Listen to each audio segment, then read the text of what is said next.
for dancers, nutrition for dancers, it's not only about learning how to use food as a tool to support our performance, but it's also about building and cultivating a healthy relationship with food, one that is sustainable, that will take us for the long run. I'm Rachel Fine, registered dietitian nutritionist and founder of To The Point Nutrition.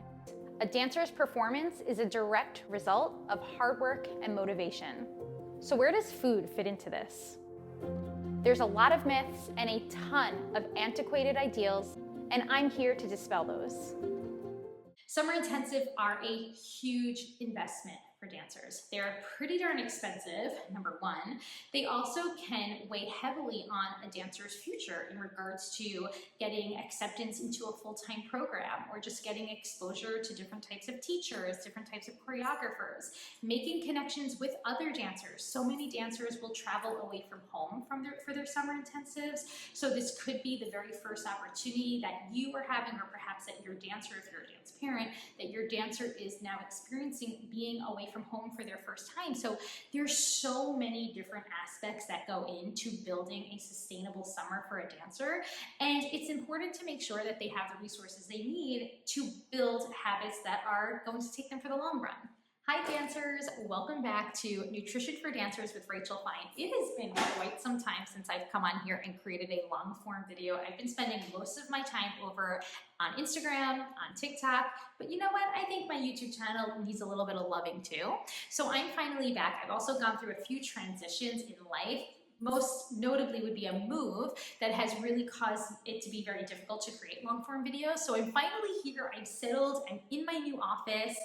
If you want an office tour, I can try and do that too one day, but I'm here and I'm ready to start educating you about how you can now utilize food and nutrition in a way to support your dancing.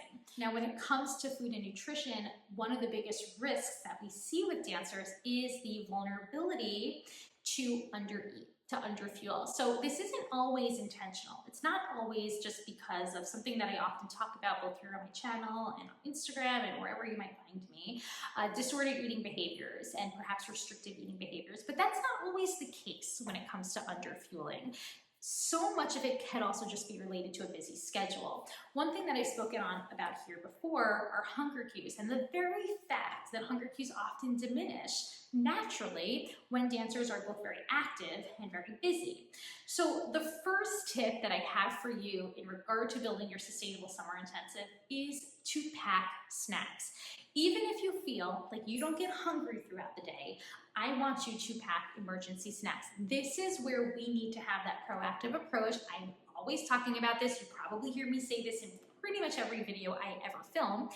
Having a proactive approach essentially means that regardless of being hungry or not, you're going to want to consider having a snack, a balanced snack, pretty much every, I would say 2 to 3, maybe 2 to 4 hours within your schedule. So if you're a dancer who's partaking in, I would say up anywhere from like 5 to 7 hours of dancing in your day, then you're looking at needing a snack more closer to like every 2 hours, just to make sure that you are getting enough in throughout the day. And when it comes to those snacks, we are focusing on balance. We're focusing on the 3 macronutrients: carbohydrates, protein, and fat. You can learn about each of these macronutrients on my blog, dancenutrition.com, but you really want to go into these snacks asking yourself, does it have a source of protein for me? Does it have a source of carbohydrate that's going to energize me, that's going to replete my glycogen stores? And does it have a source of fat to help me stay full, to even help alleviate inflammation if it's an unsaturated fat? All of this of which I speak about on my blog. So packing emergency snacks is your first bet, because the bottom line, if you are not eating enough, whether intentional or unintentional, you are putting yourself at risk for injuries. And by the way, August, after summer intensive season, this is one of the most common times that we see injuries develop with dancers. So let's try to avoid that. Let's really try to build a plan that's going to support injury prevention, and that means packing several snacks throughout your day. Couple personal favorites for me include trail mix, crackers and cheese, or like chips and dip. These are all super easy examples, things that you can just really buy in the store. You can build to-go options for them, and they're super easy to pack in your bag. My next actionable tip for you, and this is really going to be important for dancers who are staying in dorms for their summer intensive, it's to start working on your flexibility. I'm not talking about your flexibility in the studio, I'm talking about your flexibility with food. We want to make sure that you are open and flexible with all of the options that are accessible to you. So a huge issue that we see with dancers who are partaking in clean eating lifestyles or restrictive lifestyles is the challenges they face when it comes to eating in communal places like dorms. This is not sustainable. Guys, there are a zillion options that are going to be offered to you and accessible to you as long as you're focusing on balance, you're focusing on finding, again, a source of protein, a source of carbohydrate, a source of fat. We need to prioritize your body's need for nourishment right now, and being open and flexible to the options that are accessible to you. I know that rhymes, flexible, accessible. It is super critical for you, especially if you are a dancer living in a dorm. So breaking food fears, especially around foods that you perhaps don't have full control over and how they're made. This is also really good practice for you if you are struggling with clean eating behaviors. Then this is something that we're always going to be encouraging in regards to breaking free from any restrictive food rules that you might have. So food flexibility, a huge thing that I talk about with dancers. Actually, you can find linked down below the food flexibility algorithm. This is something that I've created for dancers. I'm showing a picture right here so you can check it out. Ask yourself these prompts and honestly print a copy of this out. You can grab it on my blog. It'll be super helpful for you, especially like I said, if you were in those dorms. So my final piece of advice, this is something, again, that's going to be leaning towards dancers who are living in dorms, but any dancer can really take it with them, is to think about easy and convenient breakfast ideas. So one thing that I remember struggling with when I was a dancer in a summer intensive, I wasn't living in a dorm for most of the intensives that I did, although some of them I did.